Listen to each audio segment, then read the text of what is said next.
All right, we want to thank everyone for coming out at this noon hour. We appreciate your support and your time. We know your time is limited and valuable, so we give you the appreciation in advance. My name is Eugene Pitchford. I'm a professor here in the School of Education. I also serve as faculty advisor for the Black Student Union. And this is the month of February, and traditionally in the month of February, we celebrate Black History Month. And for our honor here at Concordia for this month, we are going to celebrate none other than the late, great Dr. Martin Luther King. Dr. Martin Luther King was a pioneer for everyone. He was a man of faith. He was a man of courage. He was a scholar. But most importantly, Martin Luther King had a very big dream. I have brought the best of Concordia with me. This is my team back here. I have the best of Concordia. I have Nicole Gaines. I have Larry, our secret success MVP from Seduxo. We have Veronica, all-star women's hockey player. We have my main man, Trammell, Concordia's finest. He's graduated and he's back serving with us, so we appreciate him. We have the superstar of Concordia, the Michael Jordan of Concordia. We have Dr. Ferry. Next, we have one of the people I'm closest with on this campus. We have my main man, Will Turner. He's an outstanding student. And we have Illinois' finest, but we're not going to hold that against him.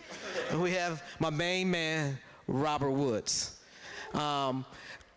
Just a second about the Black Student Union. Although that's our title, we work with everyone. As you can see from what we have here, we have the president, we have hockey, we have alumni, we have Seduxo, we have the School of Education, and this is open for everyone. Everyone, all majors, all minors, all colors, all heights, everything. And we will work with anyone. So we're really proud that you're here supporting us. On that note, I want you to sit back. I want you to relax. I want you to be entertained because we have something special for you. I'm going to pass the microphone over to Nicole Gaines, and we are ready to get the show started. Let's give her a hand.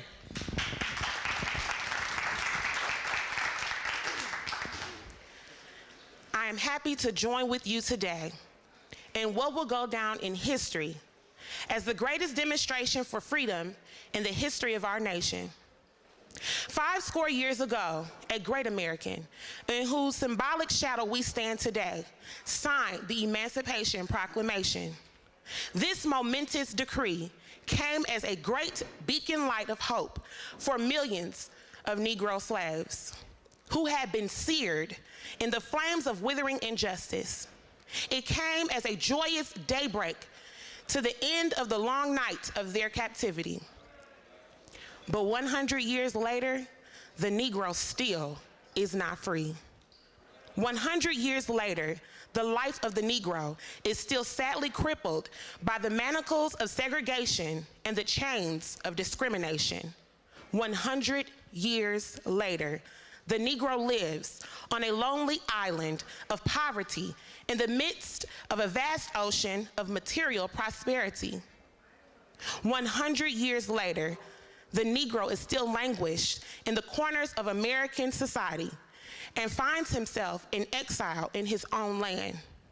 And so we've come here today to dramatize a shameful condition. In a sense, we've come to our nation's capital to cash a check. When the architects of our republic wrote the magnificent words of the Constitution and the Declaration of Independence, they were signing a promissory note to which every American was to fall heir. This note was a promise that all men, yes, black men as well as white men, will be guaranteed the unalienable rights of life, liberty, and the pursuit of happiness. It is obvious today that America has defaulted on this promissory note insofar as her citizens of color are concerned. Instead of honoring this scared obligation, America has given the Negro people a bad check, a check that has come back marked insufficient funds. But we refuse to believe that the Bank of Justice is bankrupt. We refuse to believe that there are insufficient funds in the great vaults of opportunity of this nation. And so we've come to cash this check, a check that will give us, upon demand, the riches of freedom and security of justice. We've also come to this hollow spot to remind America of the furious urgency of now. This is no time to engage in the luxury of cooling off or to take the tranquilizing drug of gradualism.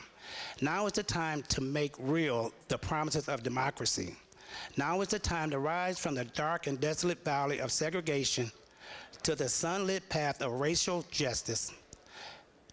Now is the time to lift our nation from the quicksands of racial injustice to the solid rock of brotherhood. Now is the time to make justice a reality for all of God's children. It would be fatal for the nation to overlook the urgency of the moment.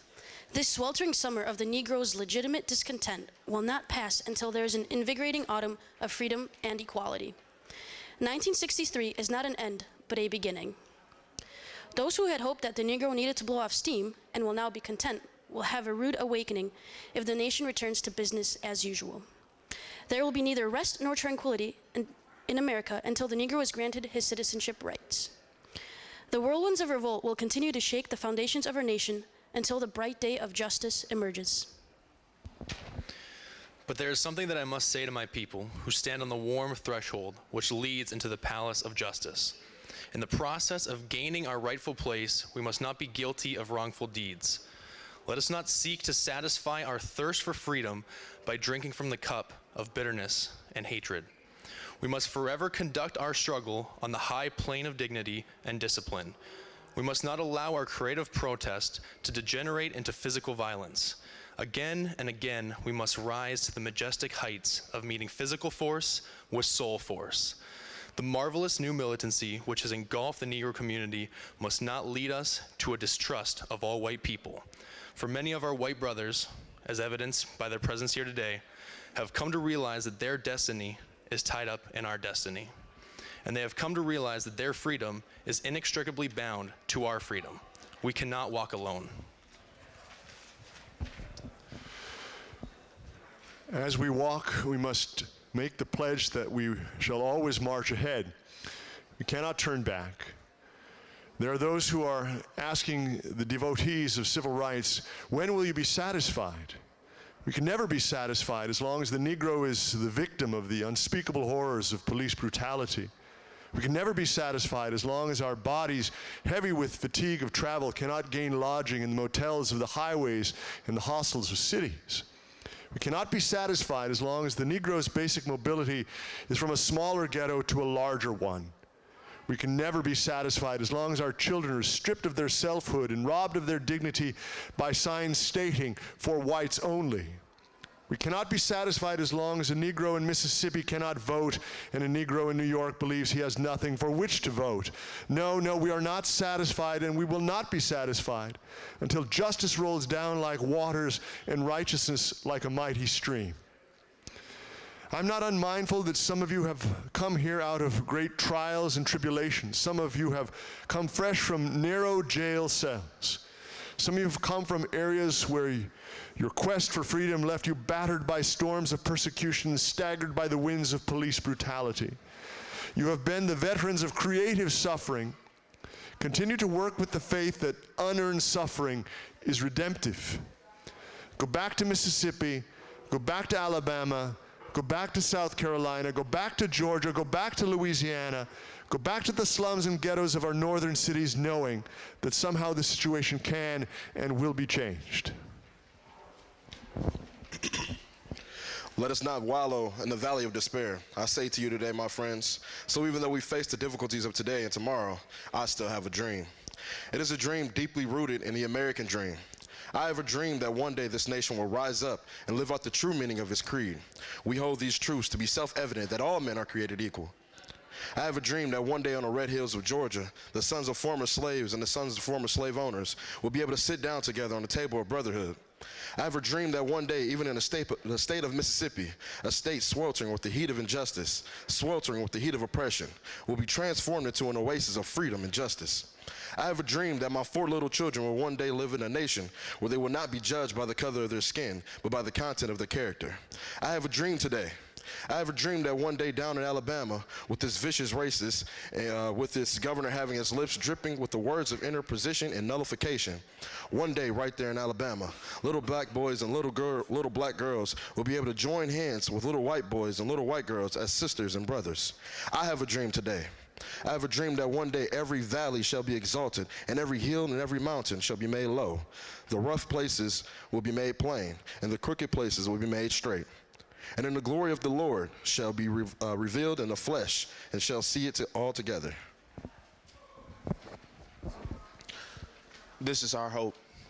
This is the faith that I go back to the South with. With this faith, we will be able to hew out the mountains of despair, a stone of hope. With this faith, we will be able to transform the jangling discords of our nation into a beautiful symphony of brotherhood. With this faith, we will be able to work together, to pray together, to struggle together, to go to jail together, to stand up for freedom together, knowing that we will be free one day. And this will be the day. And this will be the day when all of God's children will be able to sing the new meaning, "My country, 'tis of thee."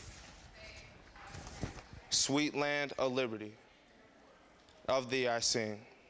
Land where my father has died, land of the pilgrim's pride. From every mountainside, let freedom ring. And if America to be this great nation, this must become true. So let freedom ring from the prodigious hilltops of New Hampshire. Let freedom ring from the mighty mountains of New York. Let freedom ring from the heightening Alleghenies of Pennsylvania. Let freedom ring from the snow-capped Rockies of Colorado.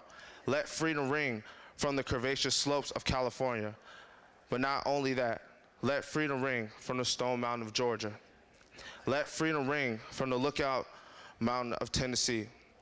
Let freedom ring from the let freedom ring from every hill and molehill of Mississippi. From every mountainside, let freedom ring. And when this happens, and when we allow freedom to ring, when we allow it to ring from every village and every hamlet, from every state and every city, we will be able to speed up that day when all of God's children, black men and white men, Jews and Gentiles, Protestants and Catholics, will be able to join hands and sing the words of the old Negro spiritual, free at last, thank God Almighty, we are free at last. All right, let's give a round of applause for our readers.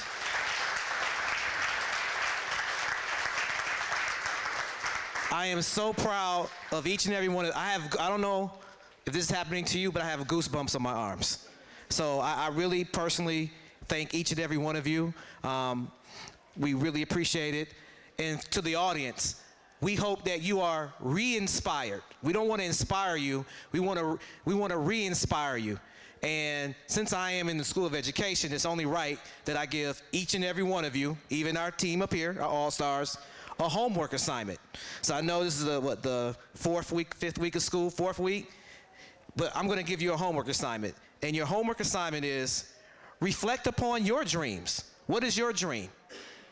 And how is your dream going to make Concordia and the rest of America a better place?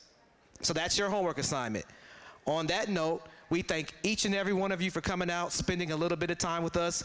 We definitely thank our distinguished group of readers up here, and we hope you have a blessed afternoon and a blessed weekend. Thank you for coming out.